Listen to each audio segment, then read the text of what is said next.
Hello guys, नमस्कार। निजात फ़ाज़ली साहब कह गए हैं, कभी किसी को मुकम्मल जहां नहीं मिलता, कहीं ज़मीं तो कहीं आसमां नहीं मिलता। हमें तो चाहिए मुकम्मल नज़रिया, नहीं मिलेगा तो बनाएंगे। पर्सनालिटी पंच के इस कार्यक्रम में आपका स्वागत है दोस्तों। और आज का टॉपिक है कैसे मिले मुकम्मल नज़रिया। कैसे मिले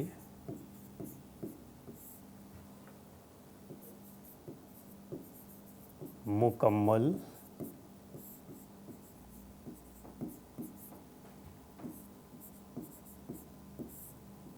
नज़रिया।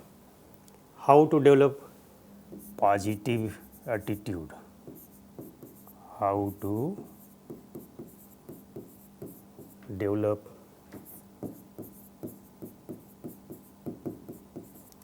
पॉजिटिव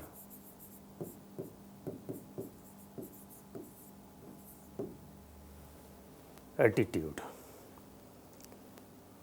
इस पर एक सार्थक बहस है कि नज़रिया बाई बर्थ मिलता है हमें या फिर बर्थ के बाद ये बनता है।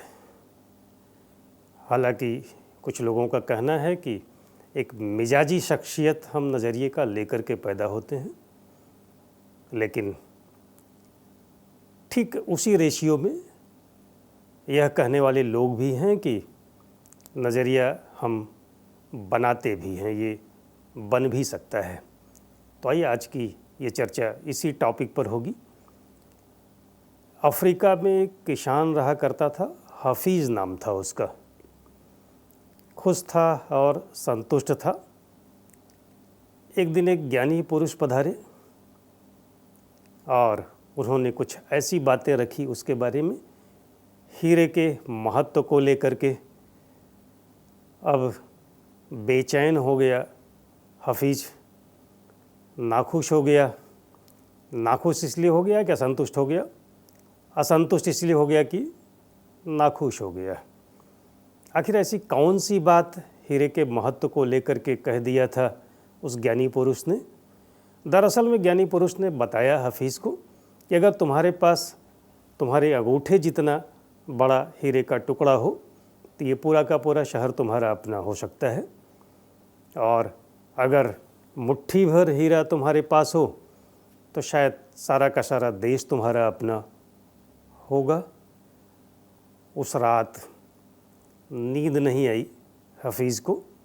अब वह नाखुश हो गया और असंतुष्ट हो गया। नाखुश इसलिए हो गया कि असंतुष्ट हो गया, और असंतुष्ट इसलिए हो गया कि नाखुश हो गया। अगले दिन सुबह उसने अपने घर बार, खेत खलिहान, इन सब को बेचने की व्यवस्था की और अपने परिवार के रहने की एक अस्थायी व्यवस्था की और निकल पड़ा हीरे की खोज में। अफ्रीका के शहर शहर छान मारा, नहीं मिला उसे हीरे का लेश मात्र भी। यूरोप में जगह जगह खाक छाना उसने, हीरे की खोज में नहीं मिला उसे सारे यूरोप में भी। स्पेन पहुंचा और अभी भी उसे नहीं मिला। अब वह शारीरिक, आर्थिक और मानसिक रूप से टूट गया और बार्सिलोना नदी में कूद करके उसने आत्महत्या कर ली। इधर जिस व्यक्ति को हफीज़ ने बेचा था अपना घर, खेत और खलिहान, वह व्यक्ति एक दिन अपने खेत में जुताई कर रहा था। उसी खेत से होकर के एक नहर गुजरती थी। सुबह सुबह उसकी नहर के उस पार नज़र पड़ी और उसने देखा कि पत्थर के कुछ टुकड़ों पर जैसे ही सूर्य की रोशनी पड़ती थी वह चमक उठता था। उसे लगा कि ये तो बड़ा बढ़िया पत्थर है, इसको ले चलते हैं और ड्राइंग रूम के एक कोने में सजाने के काम आएगा। ये पत्थर के 1-2 टुकड़े को ले गया वह व्यक्ति और ड्राइंग रूम के किसी कोने में उसने सजा दिया। एक दिन वह ज्ञानी पुरुष फिर पधारे और उस पत्थर के टुकड़े को देख करके उन्होंने पूछा कि हफीज़ वापस लौट आया क्या? उस व्यक्ति ने जवाब दिया कि नहीं, हफीज़ तो ये सब कुछ मुझे दे करके चले गए हैं बेच करके, और अब उनके आने का कोई सवाल ही नहीं उठता, लेकिन आप क्यों ऐसा सवाल कर रहे हैं? उस ज्ञानी पुरुष ने कहा कि ये जो एक टुकड़ा रखा हुआ है ड्राइंग रूम के उस कोने में, ये हीरा है। उस व्यक्ति ने कहा नहीं, ये हीरा नहीं, ये तो सामान्य सा पत्थर का टुकड़ा है। लेकिन ज्ञानी पुरुष अड़े रहे अपनी बात पर। उन्होंने कहा नहीं, मुझे अच्छी तरह पहचान है, ये हीरे का टुकड़ा है। तो उस व्यक्ति ने कहा कि अगर ये हीरे का टुकड़ा है तो ऐसे तो ढेर सारे टुकड़े हमारे खेत में पड़े हुए हैं। फिर कुछ नमूने इकट्ठे किए गए उस पत्थर के टुकड़े के, और जांच पड़ताल हुई, परखा गया, तो वाकई में दोस्तों वह हीरे के टुकड़े ही थे। पूरी की पूरी हीरे की खान थी उसके उस खेत में। कहना ये चाहते हैं दोस्तों कि हीरे का टुकड़ा कहीं और नहीं है, ये केवल नज़रिए का फ़र्क है। हीरे का टुकड़ा वास्तव में इसी ज़मीन में ही तो कहीं है ना, हीरे की खान इस पृथ्वी के अंदर ही है। तो क्या पता कि कहाँ है ये हीरे की खान। अगर एक नज़रिए से देखा जाए तो हम सब हीरे की खान पर चल रहे हैं। हीरा और कहीं नहीं है, हीरा आपके अंदर है। हीरा आपके उस रूम में है शायद जहाँ आप रहते हैं, उसके नीचे दबा हुआ है। हीरा यहीं इसी संस्कृति के क्लासरूम में है, केवल उसको पहचानने की ज़रूरत है। और अगर आपने पहचान लिया तो फिर तो उसको केवल तराशने का काम रह जाता है। तो ये नज़रिए का फ़र्क है दोस्तों। आइए खोजते हैं कैसे मिले मुकम्मल नज़रिया। हमने पहले ही कहा कि अगर नहीं मिलता है तो हमें खोजना होगा, हमें लेना होगा, हमें बनाना होगा। दरअसल ये जो नज़रिया है ना, ये 3 कारकों से मिल कर के बनता है। 3 कारक हैं, फैक्टर हम लोग कह सकते हैं। 3 कारक, फैक्टर या 3 चीज़ों से मिल कर के बनता है। आइए देखते हैं कि ये 3 चीज़ें कौन सी हैं जिनसे बनता है। 3 ईज हम लोग बोलते हैं इनको, 3 ईज। एक है एनवायरनमेंट, दूसरा है एक्सपीरियंस, और तीसरा है एजुकेशन। माहौल,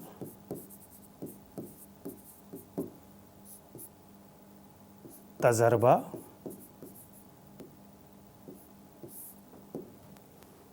या फिर अनुभव,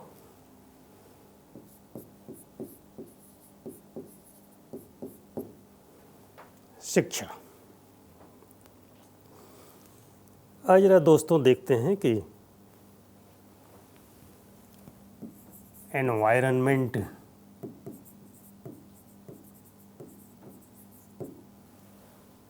में क्या क्या चीज़ें शामिल हैं, या माहौल किन चीज़ों से मिल कर के बनता है।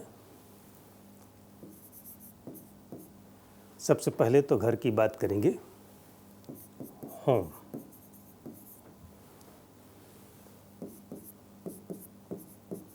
स्कूल, विद्यालय और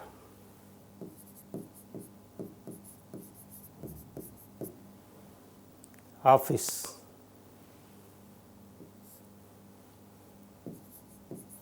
मीडिया से भी माहौल बनता है। सोशल मीडिया आजकल ये माहौल बनाने में माहिर है। जिस समाज में हम रहते हैं वहाँ की परंपराएं,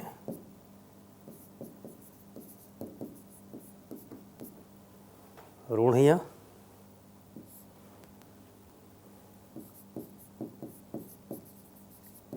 सांस्कृतिक पृष्ठभूमि हमारी,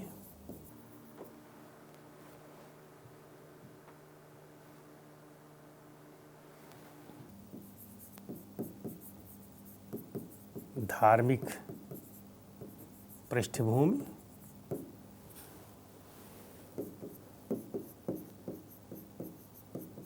सामाजिक माहौल और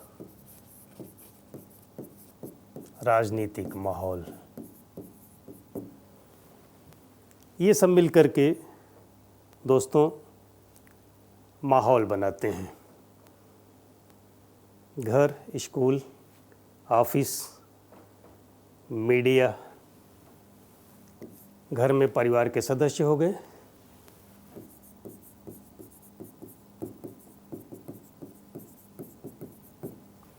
स्कूल की बात करें तो एक पीयर ग्रुप होता है, साथियों का समूह। इसके अलावा स्कूल में स्टाफ, टीचर्स हो गए एंड अन्य स्टाफ। ऑफिस में कलीग्स हो गए जो साथ काम करते हैं,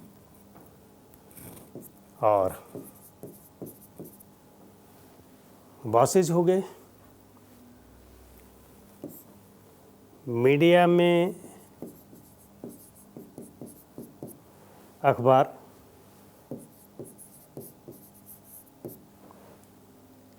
टीवी, पत्र पत्रिकाएं,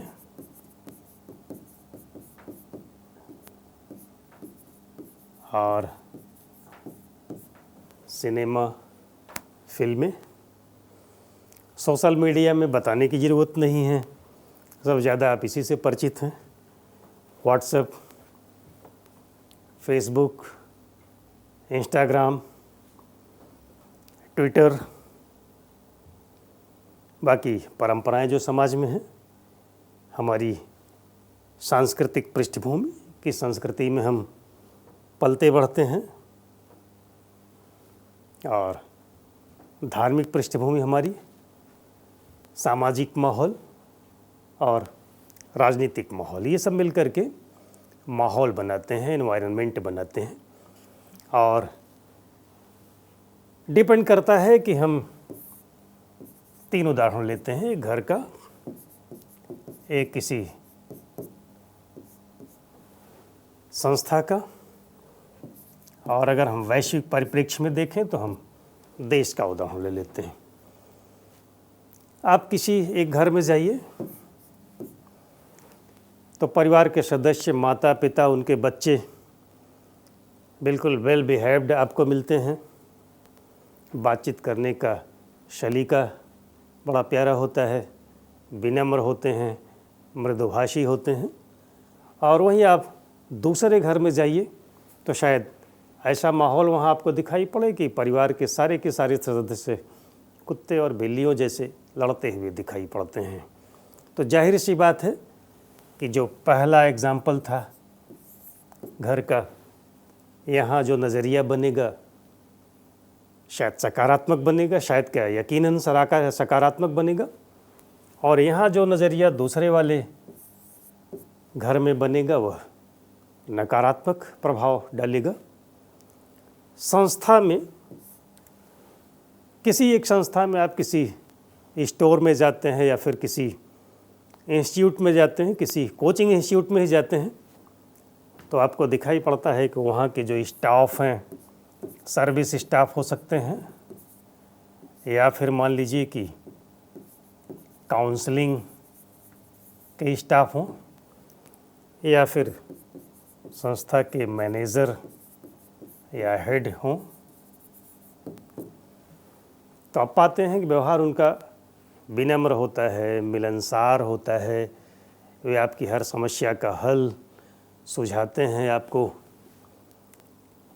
तो वहाँ पहुँच करके आप बड़ा सूदिंग एटमॉस्फेयर महसूस करते हैं। तो जाहिर सी बात है कि आपका भी दृष्टिकोण, नज़रिया सकारात्मक बनेगा, इसलिए कि वहाँ पर सारी चीज़ें सकारात्मक रूप में मौजूद हैं। और किसी एक दूसरी संस्था में आप जाते हैं, उस संस्था में आप देखते हैं कि सारे के सारे स्टाफ बड़ा रूखा और बदतमीज़ या बदमिजाज व्यवहार करते हैं आपसे। तो जाहिर सी बात है कि नकारात्मक नज़रिया उनका है और वह नकारात्मक प्रभाव छोड़ेगा आपके ऊपर। देश की बात अगर हम लोग करें तो जो लोकतांत्रिक देश है उसमें आपको जनता के बीच में भी लोकतंत्र का जो असली रूप है दिखाई पड़ेगा। किसी देश में अगर जो माहौल है वह भ्रष्ट है, भ्रष्टाचार का बोलबाला है उस माहौल में, तो वहाँ पर किसी ईमानदार व्यक्ति को घुटन होगी, कार्य करना उसका मुश्किल होगा। लेकिन वहीं पर अगर किसी देश के माहौल में आपको दिखाई पड़ता है कि ईमानदारी और निष्ठा के साथ लोग कार्य कर रहे हैं, जो राजनीतिक माहौल है, ख़ास तौर से जो राजनीतिज्ञ हैं वे ईमानदार प्रवृत्ति के हैं, चरित्रवान हैं, तो वहाँ पर किसी भ्रष्ट और बेईमान का दम घुटता है। तो एक जगह आपको सकारात्मक नज़रिया दिखाई पड़ता है, दूसरी जगह आपको नकारात्मक नज़रिया दिखाई पड़ता है, तो वह भी प्रभाव तो छोड़ेगा अपना अपना। तो कहना ये चाहते हैं दोस्तों कि ये जो माहौल है, घर, school, office, media, social media, परंपरा वरुण या सांस्कृतिक पृष्ठभूमि, धार्मिक पृष्ठभूमि, सामाजिक माहौल, राजनीतिक माहौल, ये सब मिल कर के एक तहजीब बनाते हैं। तहजीब समझते हैं ना, कल्चर का निर्माण करते हैं, तहजीब। और ये तहजीब ऑलवेज ऊपर से नीचे की ओर जाती है, ऊपर से नीचे की ओर जाती है, न कि नीचे से ऊपर की ओर। हाँ, नीचे से ऊपर की ओर तहजीब नहीं जाती है। तो किसी संस्था में अगर आपको ये दिखाई पड़े कि सब तहजीब वाले लोग हैं, तो संस्था के कर्मचारी सब खुश मिजाज दिखाई पड़ते हैं, खुशनुमा माहौल वहाँ पर होता है। लेकिन अगर उसी का उल्टा आप देखेंगे, अगर अपेक्षा करें कि नीचे से ऊपर की ओर तहजीब आती है, तो डायरेक्शन उल्टा हो गया, तो वहाँ पर ठीक इसका उलट दिखाई पड़ता है। आइए ज़रा देखें कि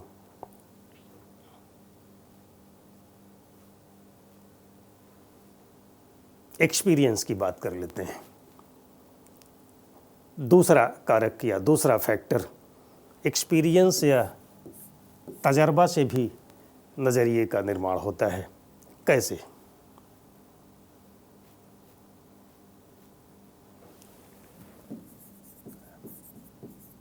एक्सपीरियंस, तजर्बा।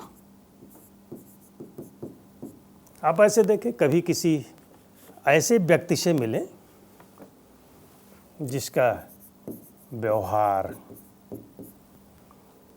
अति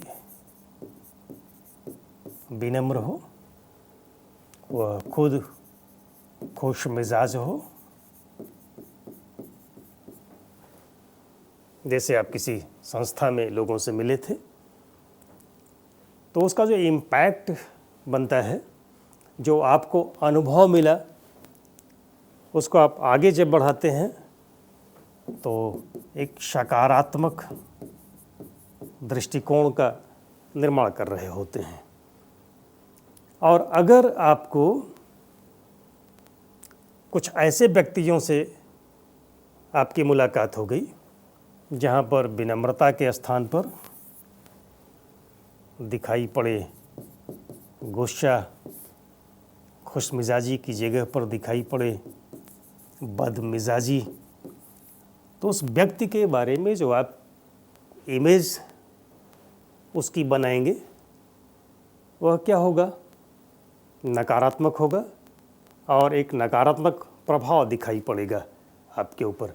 अगर आप सिविल सर्विसेज के एस्पिरेंट हैं और उस संदर्भ में हम बात करें एक्सपीरियंस या तजर्बा को लेकर के, तो क्या नज़रिया आपका बनता है और कैसे आप नज़रिया को विकसित कर सकते हैं, बना सकते हैं, उस पर बात करें। मान लीजिए कि आपने फर्स्ट अटेम्प्ट लिया है, फर्स्ट अटेम्प्ट में आपको सक्सेस नहीं मिली, या तो आप प्रीलिम्स में रह गए या मेंस में रह गए या फाइनल सिलेक्शन आपका नहीं हुआ, इंटरव्यू में आप रह गए।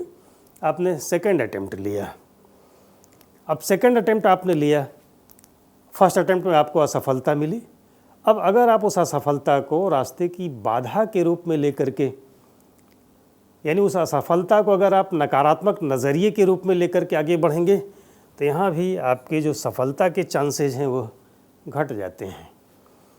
अगर आपने नकारात्मक नज़रिए के रूप में नहीं लिया, आपने इस रूप में माना कि असफलता तो रास्ते की बाधा नहीं बल्कि एक सीढ़ी है, एक स्टेप है, तो फिर ऐसी स्थिति में आप का जो ये सेकंड अटेम्प्ट होगा, इसमें निश्चित ही आपको विजय मिलेगी, आप जीतेंगे, आपको सफलता की प्राप्ति होगी। अगर आप यहाँ प्रीलिम्स में फेल कर गए थे तो यहाँ आप मेंस जरूर देंगे, हो सकता है फाइनल सिलेक्शन हो जाए। अगर एक कंडीशन और हम ले लेते हैं कि यहाँ भी सिलेक्शन नहीं हुआ, अब नज़रिया आपका और सकारात्मक हो जाना चाहिए। अब डिपेंड करती है सफलता यहाँ तीसरे अटेम्प्ट में कि आपका नज़रिया सकारात्मक और हो गया है या फिर और आप नकारात्मक हो गए कि फर्स्ट अटेम्प्ट में सेलेक्ट नहीं हुए, सेकंड अटेम्प्ट में सेलेक्ट नहीं हुए, अब थर्ड अटेम्प्ट में चांसेज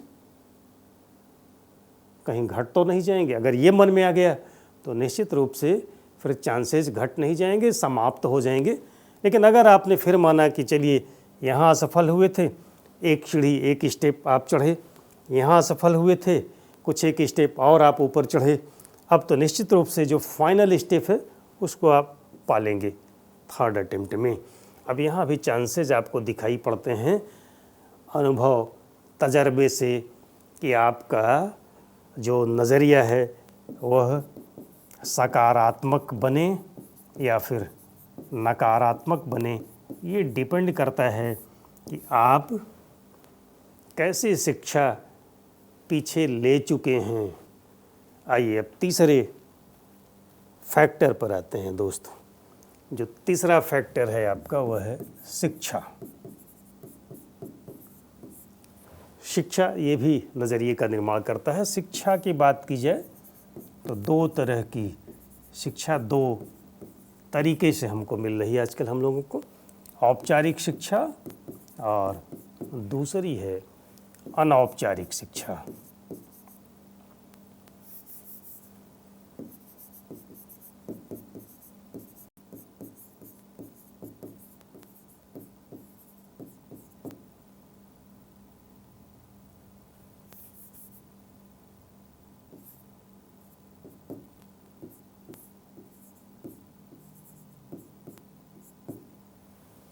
हाँ, औपचारिक शिक्षा और अनौपचारिक शिक्षा।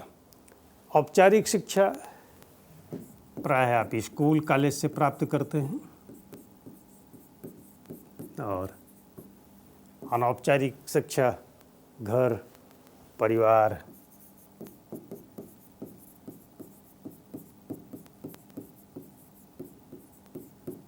समाज से प्राप्त करते हैं। ये आपके नज़रिए को बनाती है। डिपेंड करता है कि आपको कैसा स्कूल मिला, कैसा आपको कॉलेज मिला, आपको कैसा घर मिला, कैसा आपको परिवार मिला, कैसा आपको समाज मिला। अगर हम लोग सिविल सर्विसेज के संदर्भ में इसको देखें और मान करके चलते हैं कि आप सिविल सर्विसेज एस्पिरेंट हैं, ऐसी स्थिति में शिक्षा के रूप में देखें तो आपने प्राइमरी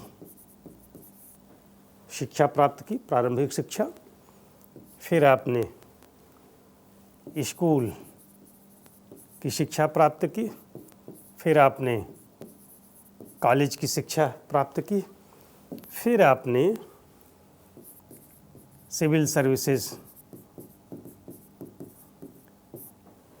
आपका लक्ष्य है आईएएस बनना, यानी कि कंपटीशन के लिहाज से आपने अपनी पढ़ाई की।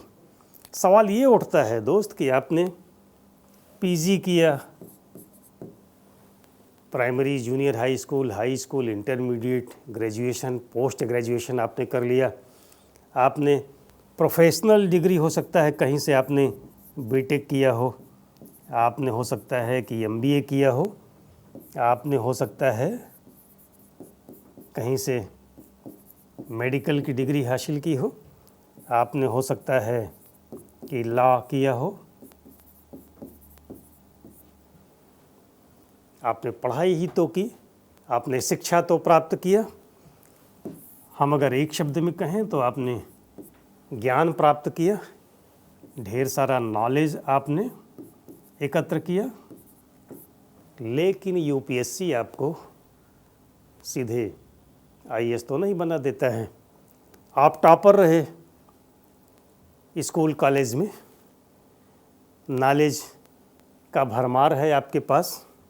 सच्चाई तो ये है दोस्तों कि आजकल हम लोग ज्ञान के सागर में खूब गोते लगा रहे हैं। अगर देखा जाए तो ज्ञान के सागर में हम गोते लगा रहे हैं, लेकिन सच्चाई ये है कि ज्ञान के सागर में गोते लगाने के बावजूद हमें समझदारी नहीं है, हमें बुद्धिमत्ता का विकास नहीं हो पाया है। आखिर कैसे? समझदारी नहीं है, बुद्धिमत्ता का विकास नहीं हो पाया है, और इसीलिए यूपीएससी सीधे हमें आईएएस नहीं बना दे रहा है। उसने जो 3 स्टेज की परीक्षा आयोजित कर रखी है आपके लिए, बात हो चुकी है इस पर पिछले एपिसोड में। ये तीसरा एपिसोड है। पिछले एपिसोड में हम लोग बातचीत कर चुके हैं कि प्री, मेंस और इंटरव्यू में नज़रिए का क्या रोल होता है। हम लोगों ने बात किया था कि वास्तव में नज़रिया सफलता की बुनियाद है। क्या है दोस्तों? ये सफलता की बुनियाद है। तो किसी भी कीमत पर हमें हमारा नज़रिया कैसा चाहिए? सकारात्मक चाहिए, और यही सकारात्मक नज़रिया ही सफलता की बुनियाद है। हम लोग इस पर भी बातचीत कर चुके हैं कि नौकरी पाने में 85% रोल सकारात्मक नज़रिए का होता है, जबकि 15% रोल ज्ञान का, तथ्य का और आंकड़ों का होता है। अब सवाल ये उठता है दोस्तों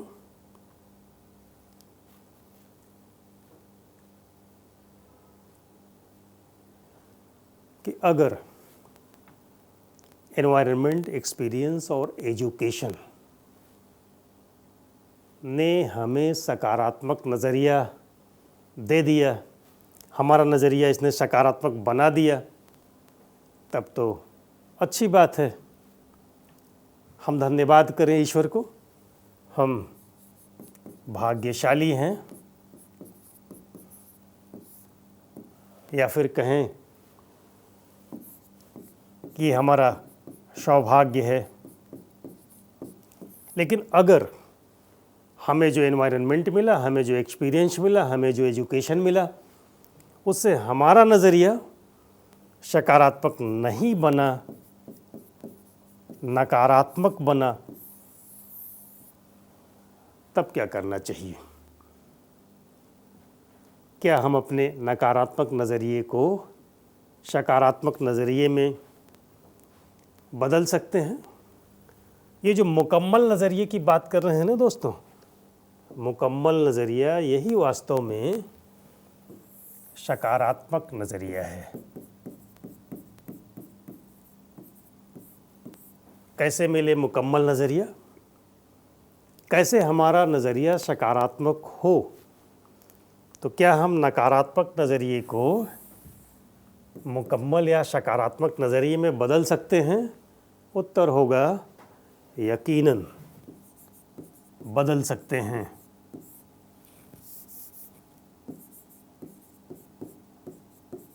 लेकिन क्या ये आसान होगा? कतई नहीं, कतई नहीं, लेकिन बदल तो सकते हैं। तो इस कार्यक्रम में हम इसी पर बात करेंगे कि कैसे हम नकारात्मक नज़रिए को सकारात्मक नज़रिए में बदलेंगे।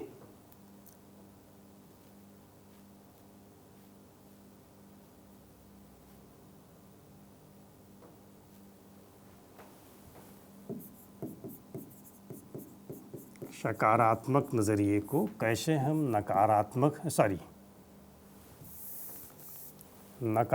नज़रिए को कैसे हम सकारात्मक नज़रिए में बदलें। एक तो ये जो बड़ा काम है हम लोगों के पास। दूसरा है कि अगर हमारा नज़रिया सकारात्मक है तो कैसे हम इसको और मुकम्मल बनाएं या और सकारात्मक बनाएं। सकारात्मक को और सकारात्मक बनाना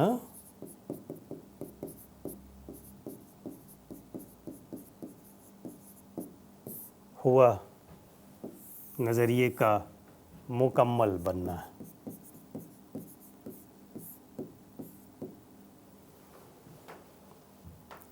इसमें कुछ चरण हैं, 7 से 8 चरण हैं जो हमारे नकारात्मक नज़रिए को सकारात्मक या फिर सकारात्मक नज़रिए को और सकारात्मक या फिर हमारे नज़रिए को मुकम्मल बनाने में हमारा सहयोग करेंगे। और इन 7-8 चरणों में से एक एक चरण लेकर के हम आगे बढ़ेंगे आने वाले वीडियोज़ में। तो आज यही समाप्त घोषित करते हैं आज का कार्यक्रम। बस हम तैयार रहें कि हमारे ऊपर जो नकारात्मक नज़रिए की जो धूल जमी हुई है उसे झाड़ पाएंगे हम। और झाड़ना कुछ कठिन नहीं है, उस पर जो एक और मुलम्मा हम चढ़ाएंगे वह मुकम्मल नज़रिए का। ये कठिन ज़रूर है लेकिन असंभव नहीं है। तो शुक्रिया दोस्तों, जल्दी ही मिलेंगे अगले वीडियो में और सकारात्मक नज़रिया मुकम्मल नज़रिया कैसे हम पुष्ट करें इस पर बात करेंगे। Thank you.